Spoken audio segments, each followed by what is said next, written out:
हमारे पास थोड़ी देर में फोन आएगा, सबके नंबर आपको दूंगा।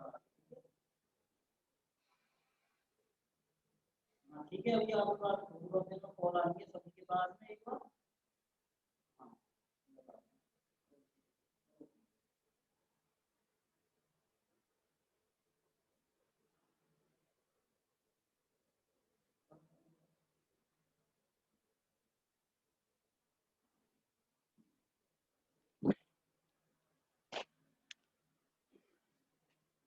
अच्छा देखिए, अभी इसको कंप्लीट कराते हैं। सभी को बोल दो ज्वाइन कर लें।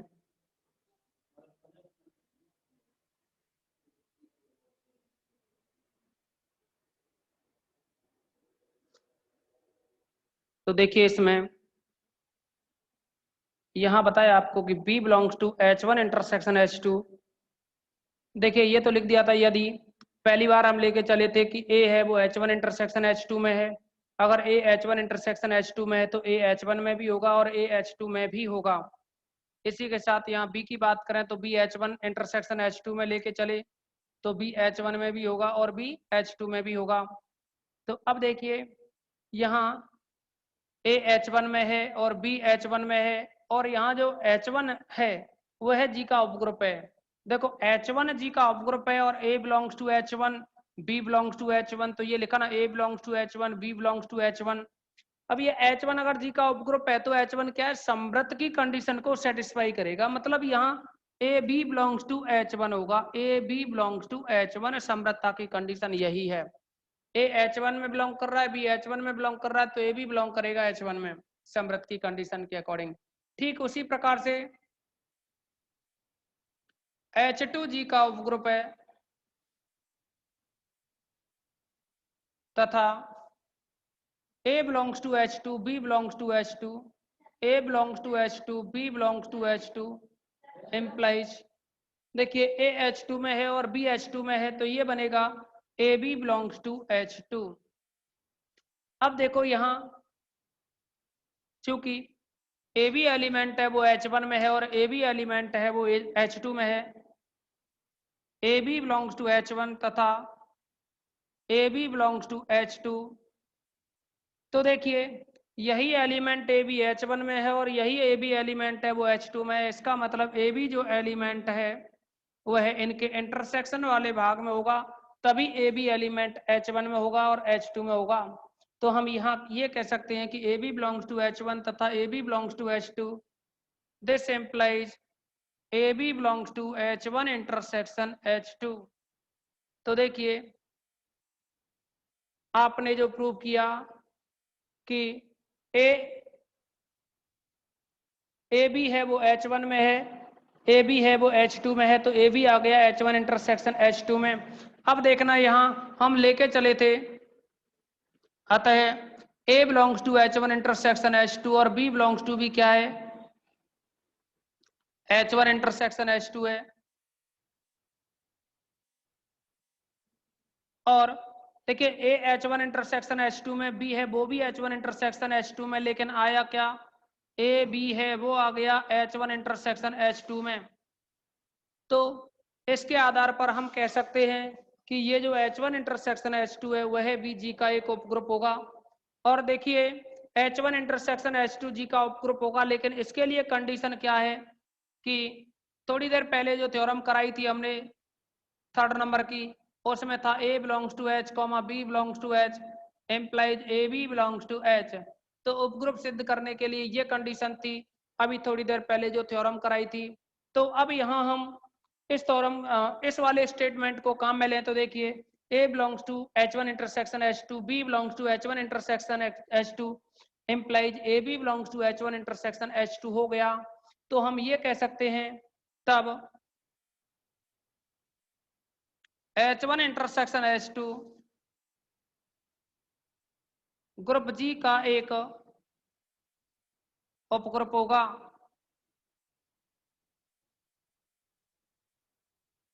ये थ्योरम यहां कंप्लीट होती है, इसका स्क्रीनशॉट लीजिए आप लोग।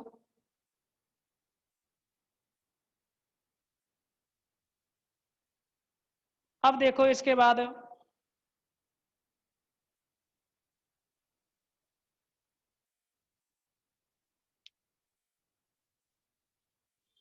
एक और थ्योरम है, पहले हम इन पे डिपेंड एक प्रॉब्लम के बारे में डिस्कस करते हैं टाइम के अकॉर्डिंग।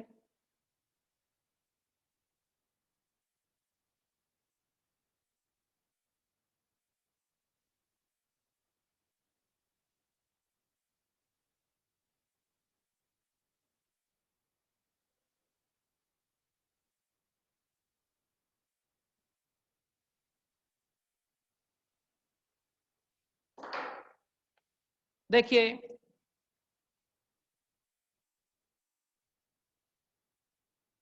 कोई भी प्रॉब्लम सेलेक्ट कर रहे हैं, एग्जाम्पल नंबर 3 है, ये कहा है सिद्ध कीजिए कि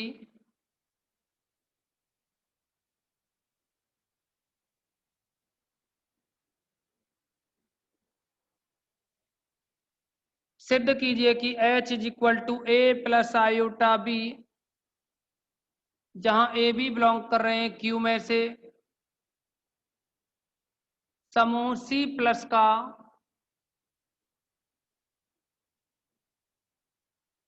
उपसमूह है।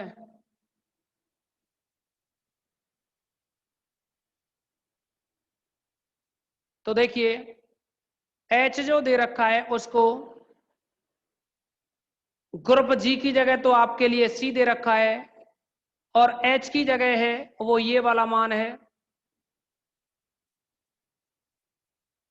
देखिए हम आपको एक नोट बताने वाले थे, और ये नोट आपने जो थ्योरम नंबर सेकंड की थी, सेकंड थ्योरम में था A belongs to H, B belongs to H, implies A B inverse belongs to H. तो ये कंडीशन तो बनती है थ्योरम नंबर सेकंड में, अगर संक्रिया गुणन हो तो ये कंडीशन रहेगी उपग्रुप होने के लिए। लेकिन अगर संक्रिया गुणन नहीं है तो जोड़ की संक्रिया के लिए यानी प्लस संक्रिया होने पर यही कंडीशन बदल जाएगी, A belongs to H, B belongs to H, implies A minus B belongs to H. अगर संक्रिया प्लस में दे रखी है तो यहाँ ए एच का एलिमेंट, बी एच का element, implies A minus B, ये भी एच का एलिमेंट होगा। ये जो हम कंडीशन बता रहे हैं वह ये जो थ्योरम नंबर सेकंड कराई थी आप लोगों के लिए, थ्योरम नंबर जो सेकंड है उसमें एक टिप्पणी करके लिखा है, वहां आप पढ़ लोगे इसे। तो अब देखिए इसमें पढ़ने की ऐसी कोई जरूरत भी नहीं, हमने यहाँ समझा दिया इसको। आप आगे बढ़ेंगे, अब देखिए यहाँ जी बराबर तो दे रखा है आपके लिए सी, सी प्लस, सी प्लस का मतलब है सी सेट ऑफ कॉम्प्लेक्स नंबर, और प्लस क्या है इसमें ऑपरेशन दे रखा है बाइनरी ऑपरेशन, यानी संक्रिया है वो प्लस है। तो ये है जी की जगह तो हो गया सी प्लस, तथा एच इज इक्वल टू है ए प्लस आयोटा बी, जहां ए और बी है वो एलिमेंट है क्यू के। अब देखिए ए और बी क्यू से लिए गए हैं दोनों ही पॉइंट्स, तो हम अब डिस्कस करें इसके बारे में कि संक्रिया है वो प्लस है, तो प्लस संक्रिया के लिए हमें इस H को C का उपग्रुप बताना है। उपग्रुप बताने के लिए देखिए हम क्या करेंगे, इस H के कोई दो अवयव लेंगे, और उस H के अगर हम दो अवयव x और y लेकर के चलें, H के दो अवयव, तो हमें सिद्ध करना है कि x माइनस y है वो भी बिलोंग करेगा H में। अगर हम इतना बता देते हैं कि x belongs to h, y belongs to h और x minus y belongs to h हो जाए, तो हम कहेंगे कि जो h है वह ग्रुप G का एक उपग्रुप होगा। तो देखिए यहाँ वही दो एलिमेंट लेकर के चल रहे हैं, माना x, y belongs to h, जहाँ x है वह तो मान लीजिए a1 प्लस आयोटा b1, तथा y है वह मान लीजिए a2 plus iota b2।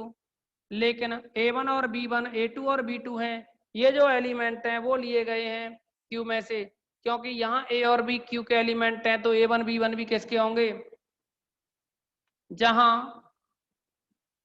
a1 a2 b1 b2 belong करेंगे q में। q यानी परमेय संख्याओं का समुच्चय है। अब देखिए आप लोग,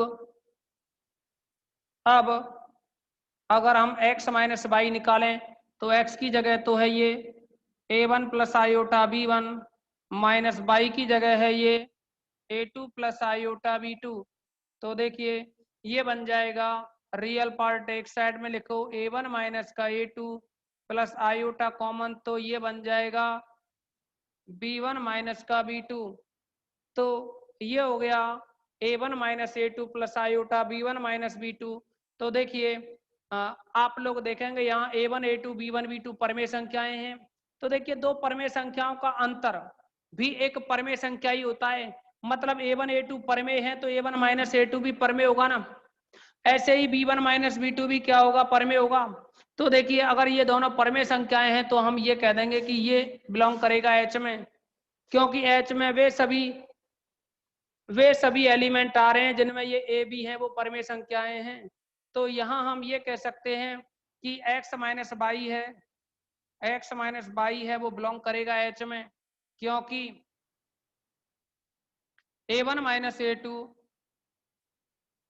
A1 माइनस A2 कहो, और ये जो B1 माइनस B2 है ये सब क्या है, परमेय संख्याएं हैं। तो हम लिख सकते हैं अतः x belongs to h, y belongs to h। देखिए x और y दोनों h के एलिमेंट लेकर के चले थे, तो x माइनस y है वो भी किसका एलिमेंट आ गया, h का। इम्प्लाइज x माइनस y है ये बिलोंग कर रहा है h में।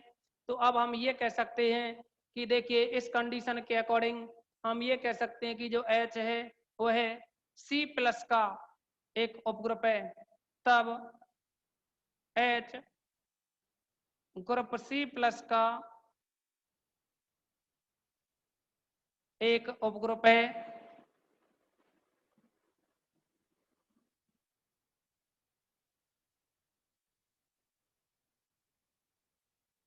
आज की मीटिंग में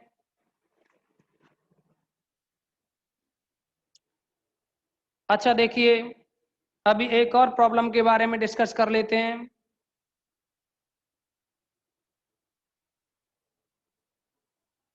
ये है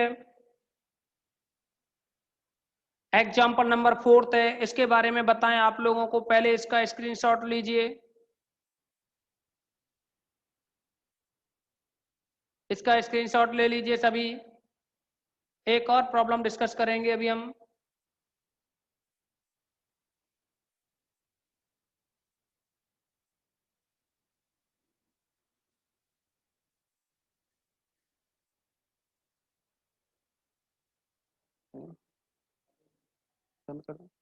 अच्छा ठीक है, इस मीटिंग में बस इतना ही रखेंगे, नेक्स्ट कल बात करते हैं।